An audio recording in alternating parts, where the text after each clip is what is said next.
My name is Deborah Doomey, and I've been attending Laguna Beach United Methodist Church for about 20 years.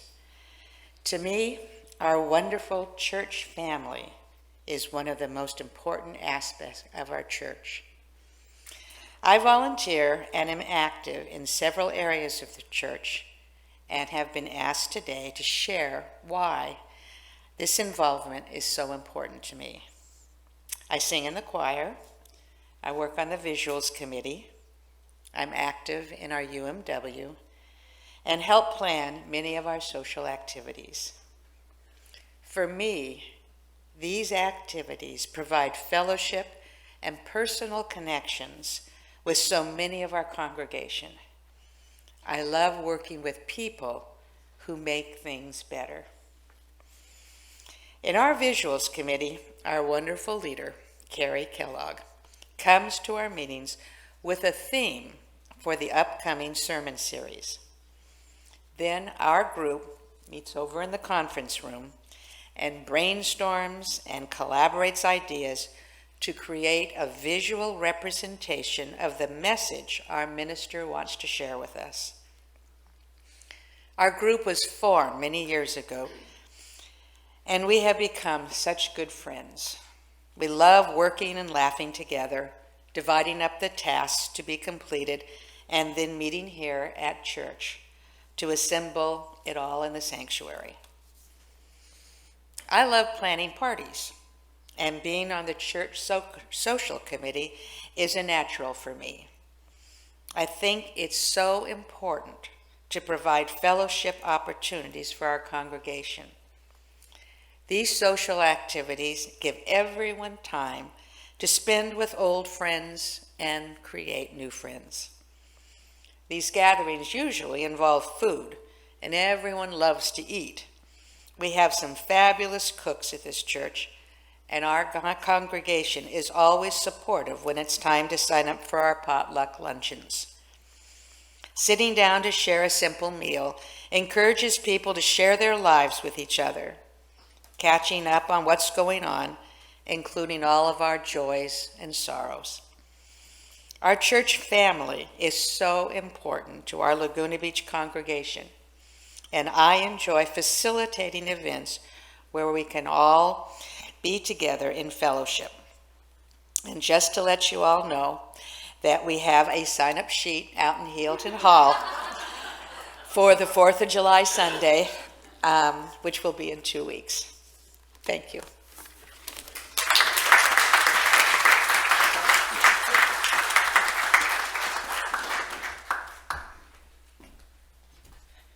Good morning.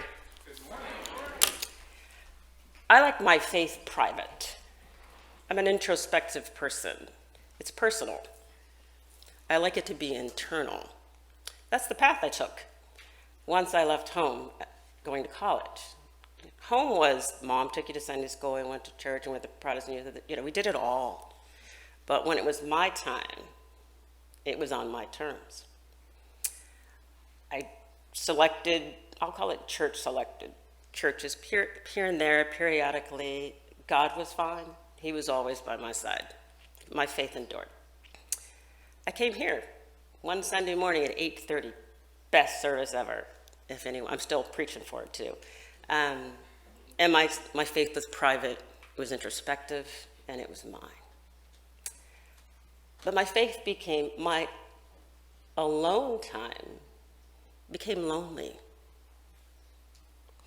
And I needed a little bit more.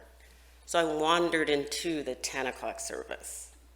And there were people there, lots of them, and children, and choirs, and a lot of people who knew each other and looked really excited to see each other every single Sunday. But I felt like I was on the outside, looking in. I was still at church, still had my faith, but I didn't quite feel a part of it. So a couple years in, I decided that I would take a step and join a group. It was a big step. I elected to join, at the time, United Methodist Women, formerly named, and now United Women in Faith. And I just wanted to meet a few women because I kept seeing these people who looked really interesting, and I just wanted to know about them. And one knows that if you join a group at this church, within a week or two, you will be the treasurer. So all of a sudden, my quiet journey into a group became involvement. And that is the start of laity for me.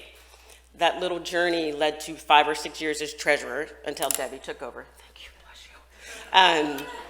It led to individuals like Don Malt quietly finding me for 3 years until I joined the finance committee. And I thought, well, what am I to do here? There are like warriors. There are faith warriors here. Do you know Kay Osterson? She is a warrior. Do you know Slade? He is a lifetime warrior. I don't have skills to compete against that. What could I possibly do? I opened my eyes. God doesn't want anything special. He just wants you. All skills are welcome at this church. Everyone is needed. You open your eyes.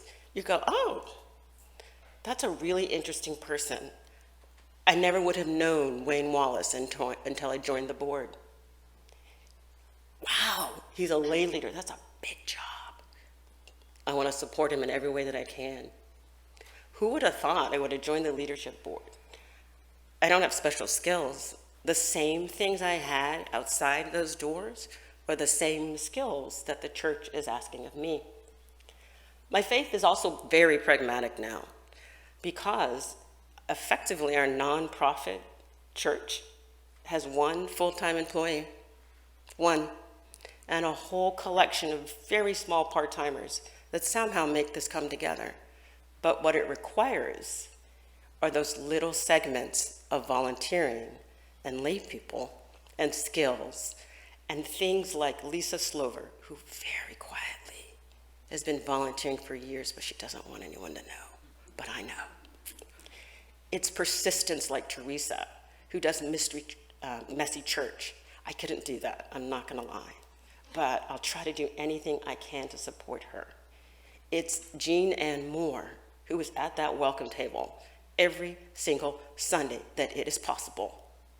And even when it's not, she is there. It's Alice Wong, who built fellowship out of Mahjong. And I have a whole new series of friends. Laity sounds like a crazy word. It sounds like work. It sounds like something you want to run from. It was my version until I learned that laity is just love. Laity is work. Laity is fellowship. Laity is survival of the church with its single full-time employee. Laity is necessary. Laity is inspiring, and my faith perseveres.